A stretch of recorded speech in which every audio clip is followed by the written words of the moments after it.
जेव्हा जेव्हा बलात्काराच्या बातम्या येतात, मुलींवर झालेल्या अत्याचाराच्या बातम्या येतात, मुलींच्या शरीराला उंगळवाने स्पर्श केले जातात, त्यांच्या शरीरावर कमेंट्स केल्या जातात.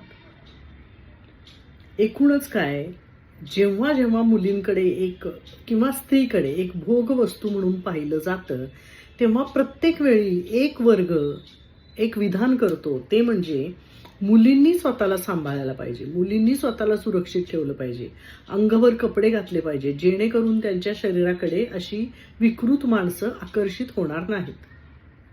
मान्य आहे, खरोखर आपलं शरीर आपण जपलं पाहिजे, म्हणजे अशा नजरा आपल्याकडे वळणार नाहीत.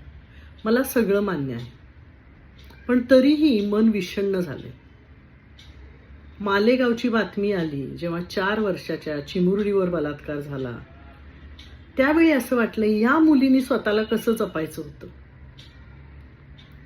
तिचं तर शरीर स्त्रीचं शरीर म्हणून तयार सुद्धा झालं नव्हतं, मग तिची काय चूक होती.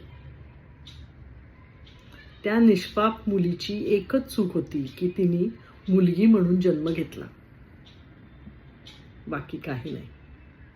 आणि तिच्या आजूबाजूला विकृत मानसिकतेचे नराधम आहेत.